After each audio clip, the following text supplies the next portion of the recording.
কৃষ্ণ। তো আমরা শ্রী চৈতন্য ভাগবত আদি খণ্ড দশম অধ্যায় পাঠ করছি, যেখানে চৈতন্য মহাপ্রভু নিমাইয়ের বিবাহের সম্বন্ধ চলছে। বল্লভাচার্যের কন্যা লক্ষ্মীর সঙ্গে, লক্ষ্মীপ্রিয়ার সঙ্গে মহাপ্রভুর বিবাহের সম্বন্ধ করার জন্য চেষ্টা চলছে। ঘটককে বনমালী আচার্য, হ্যাঁ, বনমালী আচার্য এসেছেন সচিমাতার কাছে আজ্ঞা নিয়ে। তিনি এখন বল্লভাচার্যের গৃহে গেছেন, অর্থাৎ মেয়ের বাবার কাছে গেছেন তাকে এই সম্বন্ধের কথা বলতে। তো সেই অবধি আমরা গতকাল পাঠ করেছিলাম, আজকে তারপরে আমরা পাঠ করব।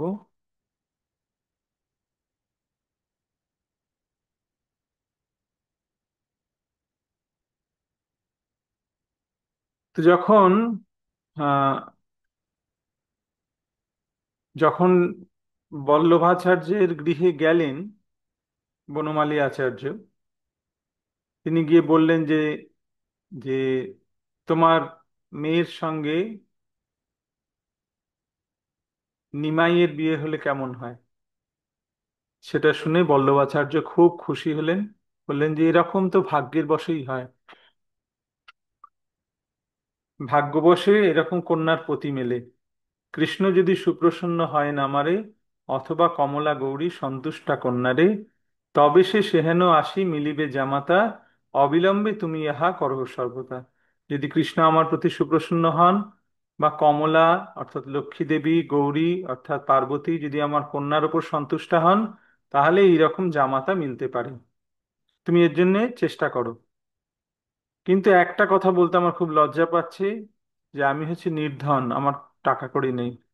কন্যা মাত্র দিব পঞ্চ হরিত কি দিয়া, সবে এই আজ্ঞা তুমি আনিবে মাগিয়া। আমি শুধু কন্যা দান করব, আর 5টা ব্রাহ্মণকে 5টা হরিতকি দেবো। আমি কোনো যৌতুক দিতে পারবো না। এইটা তুমি ওদের বাড়ি থেকে, অর্থাৎ নিমাইয়ের মায়ের কাছ থেকে আজ্ঞা নিয়ে আসবে। বল্লভ মিশ্রের বাক্য শুনিয়া আচার্য, সন্তোষে আইলা সিদ্ধি করি সব কার্য। সিদ্ধি কথা আসিয়া কহিলা এই স্থানে, সফল হইল কার্য কর শুভক্ষণে।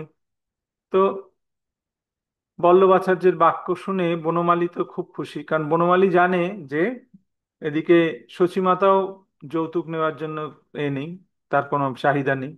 তো তিনি বললেন, বাহ, তো খুব ভালোই হলো। তিনি সঙ্গে সঙ্গে আবার সচিমাতার গৃহে চলে এলেন। এসে সচিমাতাকে সব কথা বললেন যে সব পাকাপাকি হয়ে গেছে, এখন শুভক্ষণের বিবাহের উদ্যোগ করো। আপ্ত লোক শুনি সবে হরষিত হইলা, সবেই উদ্যোগ আসি করিতে লাগিলা। অধিবাস লগ্ন করিলেন শুভ দিনে, নৃত্যগীত নানা বাদ্য বায় নটগণে। দিন ঠিক হয়ে গেল, আর বিবাহের উদ্যোগ হতে আরম্ভ করলো। শুভ দিনে অধিবাস হলো, বিবাহের আগের দিন অধিবাস। যে কোনো শুভ কার্যের আগে অধিবাস করতে হয়। সে অধিবাস লগ্ন, সেখানে নৃত্য গীত, নট নট মানে যারা নাটক করে, নানা বাদ্য, সমস্ত কিছু বাজনা বাজছে, গান হচ্ছে। চতুর্দিকে দ্বিজগণ করে বেদধ্বনি, মধ্যে চন্দ্র সম বসিলেন দ্বিজমণি। ঈশ্বরের গন্ধমাল্য দিয়া শুভক্ষণে, অধিবাস করিলেন আপ্ত বিপ্রগণে। দিব্য গন্ধ চন্দন তাম্বুল মালা দিয়া, ব্রাহ্মণগণের তুষিলেন হর্ষ হইয়া।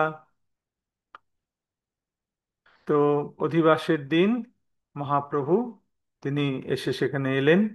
তাকে ঈশ্বরের মালা, ঈশ্বরের প্রসাদী মালা, ভগবানের প্রসাদী মালা তাকে পরানো হলো। দিব্য গন্ধ মানে বিভিন্ন সেন্ট, চন্দন তাম্বুল মালা দিয়ে তাকে সাজানো হলো, তাকে এ করা হলো। ব্রাহ্মণগণ তুষিলেন হর্ষ হইয়া, ব্রাহ্মণগণ আশীর্বাদ করলেন। বল্লভাচার্য আসি যথাবিধি রূপে, অধিবাস করাইয়া গেলেন কৌতুকে। আর এই অধিবাসে বল্লভাচার্যের আসার কথা, তিনি এলেন, এসে সেই কার্য সম্পাদন করলেন। প্রভাতে উঠিয়া প্রভু করি স্নান দান, পিতৃগণে পূজিলেন করিয়া সম্মান। নৃত্য গীত বাদ্যে মহা উঠিল মঙ্গল, চতুর্দিকে লেখ দেহ শুনি কোলাহল। পরের দিন সকালবেলা, ভোরবেলা মহাপ্রভু ভোরবেলা উঠে স্নান করে সব দান করলেন, পিতৃগণের পূজা করলেন। হ্যাঁ, নান্দি মুখ বলে যেটা, পিতৃগণের পূজা করিয়া সম্মান করলেন। তারপরে নৃত্য গীত বাদ্য সব চারিদিকে বাজতে আরম্ভ করলো। চারিদিকে লোকের কারণ্য কোলাহল শুরু হয়ে গেছে, এটা নিয়ে এসো ওটা নিয়ে এসো এই করছে। কত বা মিলিল আসি পতিব্রতাগণ, কতেক বা ইষ্টমিষ্ট ব্রাহ্মণ সজ্জন, খই কলা সিন্দুর তাম্বুল তৈল দিয়া, স্ত্রীগণের আই তুষিলেন হর্ষ হইয়া। কত পতিব্রতা সব মাতাজিরা সব এসেছে। হ্যাঁ, তারা সব এসে সব মেয়েদের যে সমস্ত আচার সেগুলো সব করছে, খই কলা সিন্দুর তাম্বুল তেল এইসব দিয়ে তারা সব বিভিন্ন কাজ আছে সেগুলো করছে। আর স্ত্রীগণের আই তুষিলেন হর্ষ দিয়া, খই কলা সিন্দুর তাম্বুল তৈল এইগুলো দিলেন, দিয়ে তাদেরকে সন্তুষ্ট করলেন। দেবগণ দেববধূগণ নররূপে, প্রভুর বিবাহে আসি আছেন কৌতুকে। আর সেই বিবাহের নিমন্ত্রিত কারা? সেই বিবাহের নিমন্ত্রিত সমগ্র ব্রহ্মাণ্ড। শুধু ব্রহ্মাণ্ড নয়, সমগ্র মানে চরাচর সমস্ত কিছু, সব জায়গা থেকে লোক এসছে, দেবতারা এসছে, দেববধূগণ এসছে। তারা মানুষের রূপ ধরে প্রভুর বিবাহে এসে সেই বিবাহ দেখবে বলে। বল্লভাচার্য এই মতবিধিক্রমে করিলেন দেবপিতৃ কার্যকর্ষ মনে, তবে প্রভু শুভক্ষণে গোধূলি সময়ে যাত্রা করি আইলেন মিশ্রেরও আলয়ে। তো বল্লভাচার্য সব বিধি মতন সমস্ত কার্য করলেন। গোধূলি লগ্নে প্রভু তিনি যাত্রা করলেন, সেখান থেকে যাত্রা করে বর বর যেমন বরযাত্রী নিয়ে যায় সেরকম মহাপ্রভু বর সেজে তিনি বল্লভাচার্যের ভবনে এলেন। প্রভু আসিলেই মাত্র মিশ্র গোষ্ঠী শনে, আনন্দ সাগরে মগ্ন হইলা সবে মনে। প্রভু তার সমস্ত ইষ্টমিত্রদের নিয়ে তিনি বিবাহের জন্য এসে পৌঁছলেন। সব চারিদিকে খুব আনন্দ। চিন্তা করে দেখুন কিরকম ব্যাপার, বিয়ে বাড়িতে কিরকম হয়, আর এটা ভগবানের বিয়ে। সম্ভ্রমে আসন দিয়া যথাবিধি রূপে, জামাতারে বসাইলা পরম কৌতুকে, শেষে সর্ব অলঙ্কারে করিয়া ভূষিত, লক্ষ্মী কন্যা আনিলেন প্রভুর সমীপ। সম্ভ্রমে আসন দিলেন তাকে, জামাতাকে আসন দিলেন, তাকে খুব আদর করে সেখানে বসালেন বল্লভ আচার্য। তারপরে কি দিলেন? শেষে সর্ব অলঙ্কারে করিয়া ভূষিত। এদিকে বলছেন টাকা পয়সা কিছু নেই, হ্যাঁ, কিছু দিতে পারবো না যৌতুক। কি দিচ্ছেন? সর্ব অলংকারে প্রভুকে ভূষিত করলেন। আর লক্ষ্মী কন্যা আনিলেন প্রভুর সমীপ, আর লক্ষ্মীকে নিয়ে প্রভুর কাছে নিয়ে এলেন। হরিধ্বনি সর্বলোকে লাগিল করিতে, তুলিলেন সবে লক্ষ্মীরে পৃথ্বী হইতে। তবে লক্ষ্মী প্রদক্ষিণ করি সপ্তবার, জোড় হস্তে রহিলেন করি নমস্কার। যেমন বিবাহেতে হয় সব সেই রকম, বিয়েতে যেরকম হয় সব সেই রকমই হচ্ছে। হুম। প্রভু মাঝখানে দাঁড়িয়েছেন, লক্ষ্মীকে পিঁড়িতে করে বসিয়ে তাকে তুলে 7 বার ঘোরানো হলো। 7 বার ঘোরানোর পরে তাকে সামনে নিয়ে আসা হলো। লক্ষ্মী প্রিয়া দেবী হাত জোড় করে প্রণাম করছেন। তবে শেষে হইল পুষ্পমালা ফেলা ফেলি, লক্ষ্মী নারায়ণ দোহে মহাকুতূহলী। তারপরে পুষ্পমালা একে অপরকে মালা বদল করা হলো, এ ওকে মালা পরালো। মহাপ্রভু লক্ষ্মীকে মালা পরালো, লক্ষ্মী দেবী মহাপ্রভুকে মালা পরালেন। হুম। লক্ষ্মী নারায়ণ দোহে মহাকুতূহলী, লক্ষ্মী দেবী আর নারায়ণ দুজনে খুব কৌতূহলের সঙ্গে এই বিবাহ করছেন। দিব্যমাল্লা দিব্যমালা দিয়া লক্ষ্মী প্রভুর চরণে, নমস্করি করিলেন আত্মসমর্পণে। সর্বদিকে মহাজয় জয় হরিধ্বনি, উঠিল পরমানন্দ আর নাহি শুনি। লক্ষ্মী দেবী প্রভুর চরণে মালা দিলেন, চারিদিকে জয় জয়ের ধ্বনি হলো, পরমানন্দ হলো, সকলে খুব আনন্দ। হেন মতে শ্রীমুখ চন্দ্রিকা করি রসে, বসিলেন প্রভু লক্ষ্মী করি বাম পাশে। প্রথম বয়স প্রভু জিনিয়া মদন, বাম পাশে লক্ষ্মী বসিলেন সেই ক্ষণ। তারপরে মালা বদলের পরে মহাপ্রভু পাশে লক্ষ্মীপ্রিয়া দেবীকে নিয়ে বসলেন, যেন কিরকম দেখতে লাগছে? যেন জিনিয়া মদন, যিনি মদনকেও মোহিত করেন, যিনি অর্থাৎ মদন মোহন রূপ, সেই মদন মোহন রূপে, অদ্ভুত রূপে মহাপ্রভু বসেছেন, আর তার বাম পাশে লক্ষ্মী লক্ষ্মী বসে আছেন। কি শোভা কি সুখ সে হইল মিশ্র ঘরে, কোন জন তাহা বর্ণিবারে শক্তি ধরে। তবে শেষে বল্লভ করিতে কন্যাদান, বসিলেন যেখানে ভীষ্মক বিদ্যমান। তারপর সেই যে কি সুখ হলো, মিষ্টের বাড়িতে কি আনন্দ হলো, সেই কথা কে বর্ণনা করতে পারে? হ্যাঁ, শেষে বল্লভাচার্য কন্যাদান করতে বসলেন, যেহেন ভীষ্মক বিদ্যমান। ভীষ্মক, ভীষ্মক হচ্ছে রুক্মিণীর পিতা। রুক্মিণীকে যেমন কৃষ্ণের হাতে সমর্পণ করেছিলেন যেভাবে, যেন সেই ভীষ্মকই এখানে বসেছেন বল্লভাচার্য। বসিলেন যেহেন ভীষ্মক বিদ্যমান। যে চরণে পাদ্য দিয়া শঙ্কর ব্রহ্মার, জগৎ সৃজিতে শক্তি হইল সবার। হেন পাদ পদ্মে পাদ্য দিলা বিপ্রভর, বস্ত্রমাল্য চন্দনে ভূষিয়া কলেবর। যে চরণে পাদ্য দিয়া শঙ্কর ব্রহ্মার, জগৎ সৃজিতে শক্তি হইল সবার।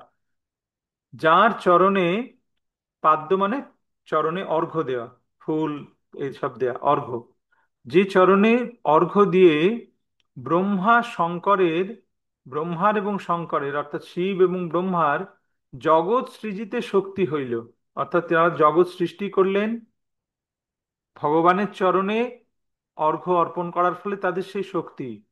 আর এই হেন পাদপদ্মে পাদ্য দিলা বিপ্রবর, সেই পাদপদ্মে, সেই ভগবানের শ্রীপাদপদ্মে বিপ্রবর অর্থাৎ বল্লভাচার্য বস্ত্র মাল্য চন্দন দিয়া তিনি তাকে পাদ্য অর্ঘ্য প্রদান করলেন। যথাবিধি রূপে কন্যা করি সমর্পণ, আনন্দ সাগরে মগ্ন হইলা ব্রাহ্মণ। তবে যত কিছু কুল ব্যবহারও আছে, পতিব্রতা গণ তাহা করিলেন পাছে। কন্যা সমর্পণ করে ব্রাহ্মণ আনন্দ সাগরে মগ্ন হলেন। আর তারপরে কিছু কুল ব্যবহার আছে, কিছু স্ত্রী আচার আছে, সেইগুলো পতিব্রতাগণ তারা সেগুলো করলেন। সে রাত্রি তথায় থাকি তবে আরো দিনে, নিজ গৃহে চলিলেন প্রভু লক্ষ্মী শনে। সেই রাত্রি সেখানে কাটিয়ে পরের দিন প্রভাতে প্রভু লক্ষ্মী নিয়ে, অর্থাৎ লক্ষ্মী দেবীকে নিয়ে নিজ ভবনে ফিরে আসছেন।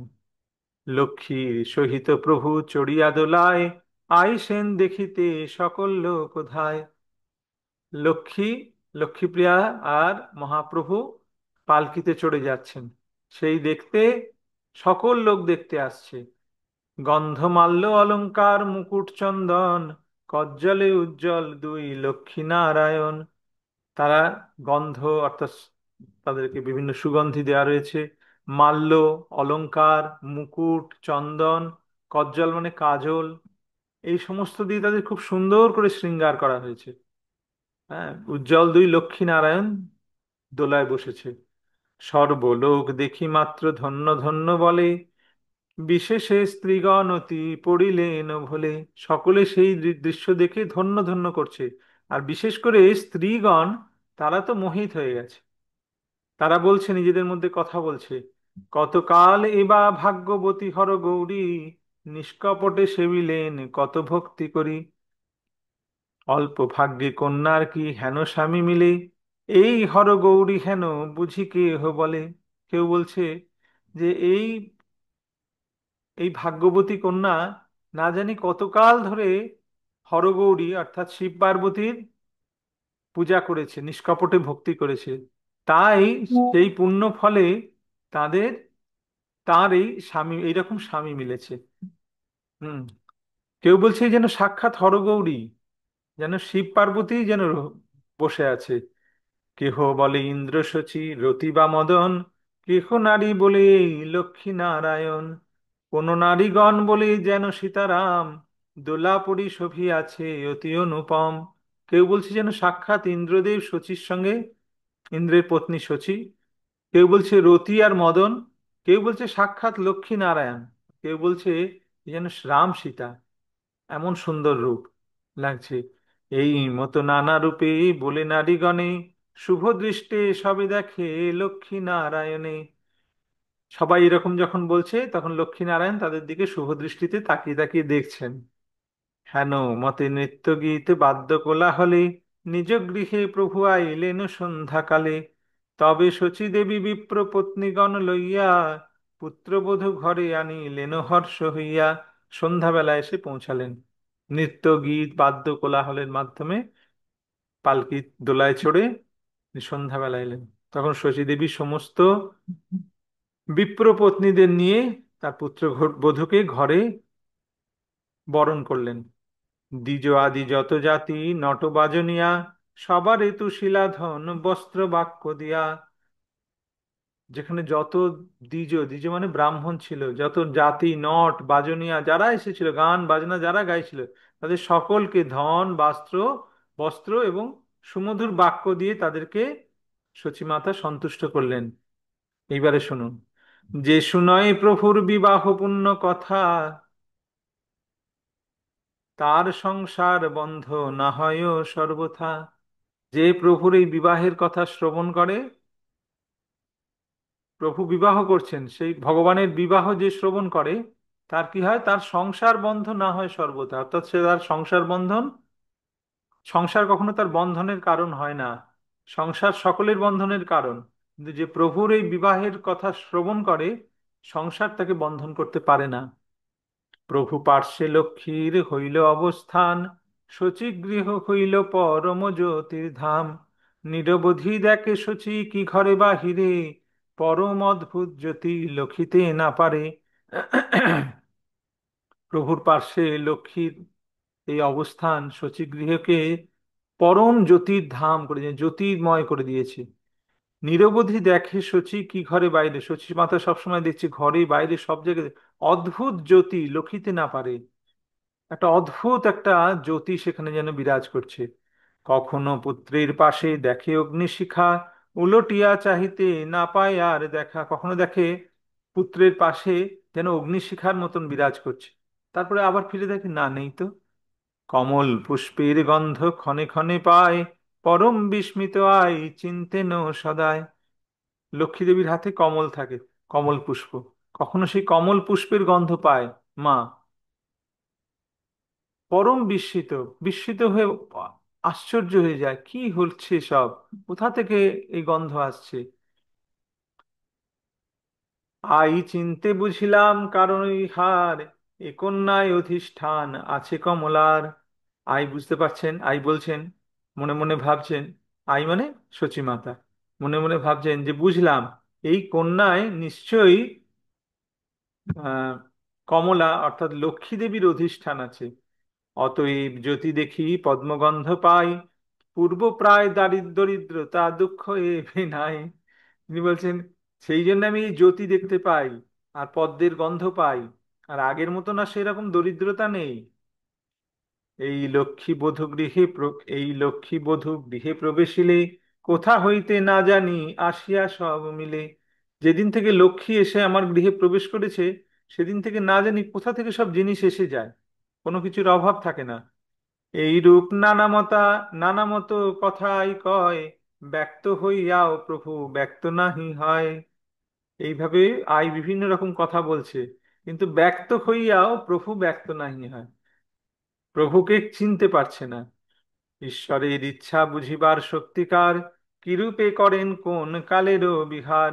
ঈশ্বরে সে আপনারে না জানায় যবে, লক্ষ্মীও জানিতে শক্তি না ধরেন তবে।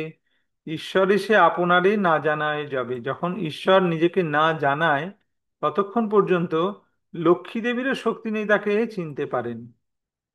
এই সব শাস্ত্রে বেদে পুরাণে বাখানে, যারে তান কৃপা হয় সেই জানে তানে। যারে তান কৃপা হয় সেই জানে তান, যার প্রতি প্রভুর কৃপা হয় সেই প্রভুকে চিনতে পারে। শ্রীকৃষ্ণ চৈতন্য নিত্যানন্দ চান্দ যান, বৃন্দাবন দাস তছু পদযুগে গান। ইতি শ্রী চৈতন্য ভাগবতে আদি খণ্ডে শ্রী লক্ষ্মীপ্রিয়া পরিণয় বর্ণনং নাম দশম অধ্যায়।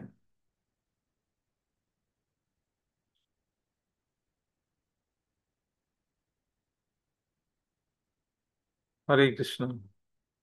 আর একটু সময় আছে, আর একটু পড়া যাবে।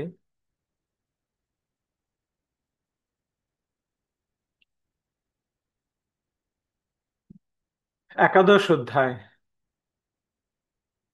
জয় জয় মহামহেশ্বর গৌরচন্দ্র, বাল্যলীলায় শ্রী বিদ্যা বিলাসের কেন্দ্র। এই মতে গুপ্ত ভাবে আছে দ্বিজরাজ, অধ্যয়ন বিনার নাহি কোনো কাজ। জিনিয়া কন্দর্প কোটি রূপমনোহর, প্রতি অঙ্গে নিরূপম লাবণ্য সুন্দর। আজানুলম্বিত ভুজ কমল নয়ন, অধরে তাম্বুল দিব্য বাস পরিধান। তো মহাপ্রভুর বিবাহ হয়ে গেছে, কিন্তু এখনো তিনি ওই অধ্যাপকের কাজই করছেন। তিনি অধ্যাপক, তিনি পড়ান, পড়ানো ছাড়া তিনি আর কিচ্ছু জানেন না। জিনিয়া কন্দর্প কোটি রূপমনোহর, কোটি কন্দর্প, কন্দর্প কোটি কমনীয় বিশেষ শোভম, গোবিন্দমাদি পুরুষং তমহং ভজামি। সেই কোটি কন্দর্পের সৌন্দর্যকেও প্রভুর রূপ পরাস্ত করে। প্রতি অঙ্গে নিরূপম লাবণ্য সুন্দর, প্রতিটি অঙ্গ তার লাবণ্যের একদম মানে সুন্দর একদম। আজানুলম্বিত ভুজ, তার হাত জানু পর্যন্ত লম্বিত, কমল নয়ন, অধরে তাম্বুল, আর দিব্য বাস পরিধান, পরিধানে দিব্য বাস। সর্বদায় পরিহাস মূর্তিবিদ্যা ছলে, সহস্র পড়ুয়া সঙ্গে যাবে প্রভু চলে। সর্বনবদ্বীপে ভ্রমে ত্রিভুবনপতি, পুস্তকের রূপে করে প্রিয়া সরস্বতী। সর্বনবদ্বীপে ভ্রমে ত্রিভুবনপতি, এইভাবে নবদ্বীপে প্রভু বিদ্যাবিলাসের রঙ্গে তিনি ভ্রমণ করছেন। পুস্তকের রূপে করে প্রিয়া সরস্বতী, আর তার সরস্বতী হচ্ছে তার প্রিয়া। তো তার করে অর্থাৎ তার হাতে পুস্তক রূপে সরস্বতীকে তিনি ধারণ করে আছেন। নবদ্বীপে হেন নাহি পণ্ডিতেরও নাম, যে আসিয়া বুঝিবে প্রভুর ব্যাখ্যান। নবদ্বীপে এমন কোনো পণ্ডিত নেই যে প্রভুর ব্যাখ্যান বুঝতে পারে। সবে এক গঙ্গাদাস মহাভাগ্যবান, যার ঠাঁই প্রভু করে বিদ্যার আদান। সকল সংসারী দেখি বলে ধন্য ধন্য, এ নন্দন যাহার তাহার কোন দৈন্য। একমাত্র গঙ্গাদাসের কাছে প্রভু বিদ্যার আদান প্রদান করেন, অন্য কেউ তার কথা বুঝতে পারে না, অন্য কেউ তার ব্যাখ্যা ধরতেই পারে না। সকল সংসারী দেখি বলে ধন্য, সমস্ত সংসারীর লোকেরা দেখে বলে ধন্য ধন্য, এইরকম ছেলে যার, তার দৈন্যতা কোথায়। যতেক প্রকৃতি দেখে মদন সমান, পাষণ্ডী দেখে যেন যম বিদ্যমান। এক একজন এক এক রকম দেখছে। যে সংসারী, যারা সংসারী মানুষ, তারা মহাপ্রভুকে দেখছে যে যে এই রকম যার ঘরে আছে তাদের দৈন্য কোথায়, অর্থাৎ সংসারে তাদের কোনো দৈন্য নেই, সংসারী সংসারীর মতন চিন্তা করছে। যে প্রকৃতি মানে হচ্ছে যারা স্ত্রীগণ, তারা দেখছে যেন মদন সমান রূপ, তারা মহাপ্রভুর রূপ দেখে মোহিত হচ্ছে।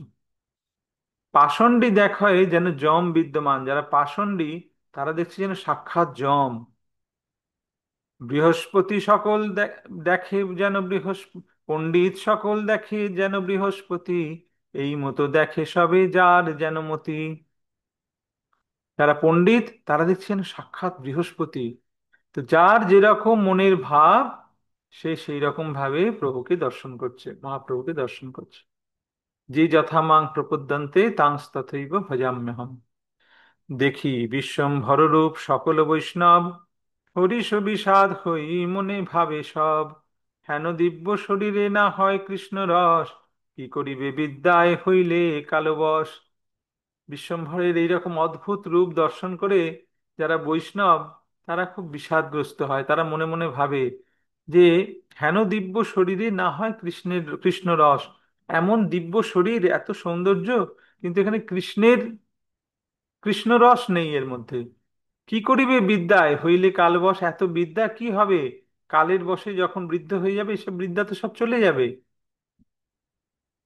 মোহিত বৈষ্ণব সব প্রভুর মায়ায়, দেখিয়াও তবু কেহ দেখিতে না পায়। মোহিত বৈষ্ণব সব প্রভু, এরা কোনো সাধারণ বৈষ্ণব নয়, এরা সকলেই ভগবানের নিত্য পার্ষদ। হ্যাঁ, তারা কেউ চিনতে পারছেন না।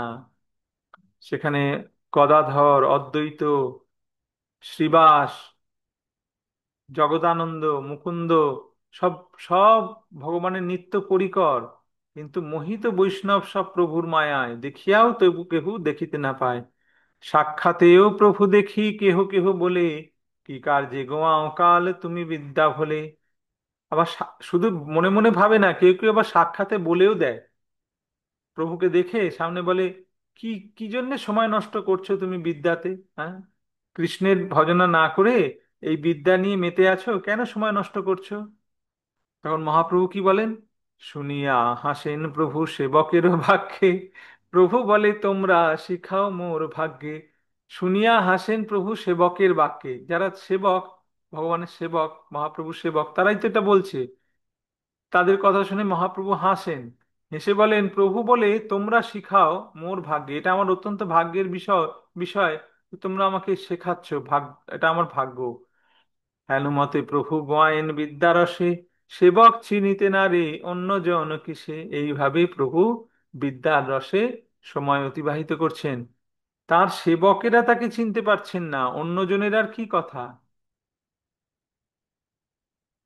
চতুর্দিকে হইতে লোক নবদ্বীপে যায়, নবদ্বীপে পড়িলে সে বিদ্যারস পায়। চাটি গ্রাম নিবাসীও অনেকে তথায়, পড়েন বৈষ্ণব সব রহেন গঙ্গায়। চতুর্দিক থেকে, ভারতের সমস্ত জায়গা থেকে নবদ্বীপে মানুষ পড়তে আসে, কারণ নবদ্বীপে বিদ্যা লাভ করলে তাদের বিদ্যা সম্পূর্ণ হয়। চাটিগ্রাম নিবাসীও অনেক তথায়, চট্টগ্রাম থেকেও অনেকে সেখানে পড়তে আসে। হ্যাঁ, সবেই জন্মিয়াছেন প্রভুর আজ্ঞায়, সবেই বিরক্ত কৃষ্ণ ভক্ত সর্বথায়। তারা সকলে প্রভুর আজ্ঞায় আবির্ভূত হয়েছেন। সবেই বিরক্ত কৃষ্ণ ভক্ত, সবেই বিরক্ত কৃষ্ণ ভক্ত সর্বথায়।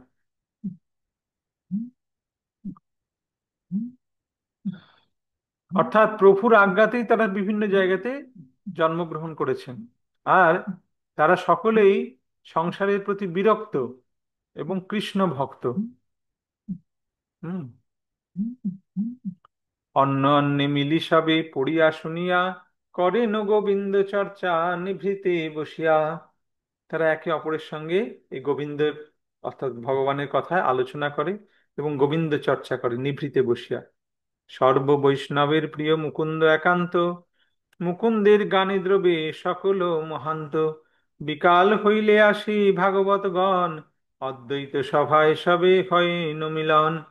বিকালবেলা সমস্ত ভাগবতগণ অদ্বৈত সভায় আসে, আর মুকুন্দ হচ্ছেন কীর্তনিয়া, তার কথা, তার কীর্তনে সকলের মন দ্রবীভূত হয়, এত সুন্দর তার কীর্তন।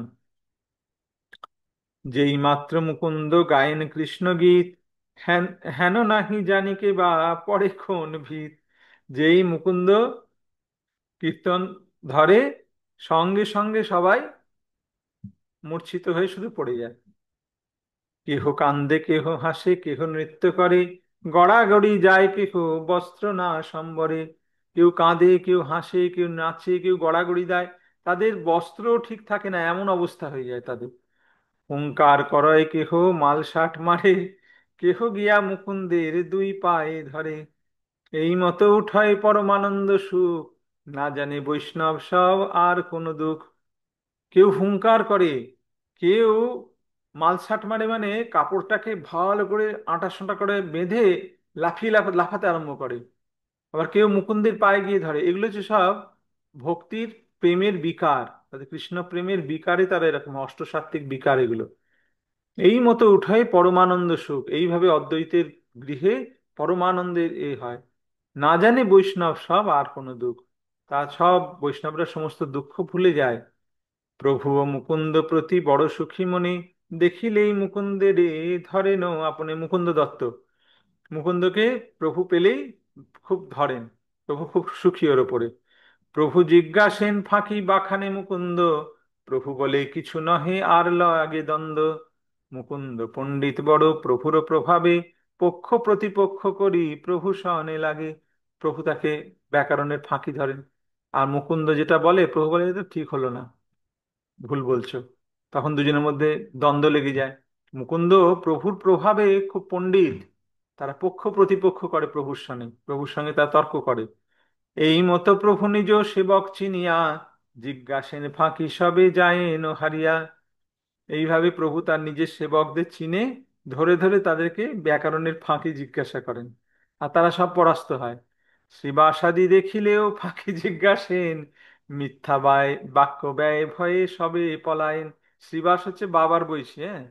এই শ্রীবাস ঠাকুর আহ, জগন্নাথ মিশ্রের বৈশী। যখন মহাপ্রভু আবির্ভূত হন, তখন তাকে প্রথম দেখতে এসেছিলেন এই মালিনী দেবী আর সীতা, সীতা ঠাকুরানী, অর্থাৎ অদ্বৈত আচার্যের স্ত্রী।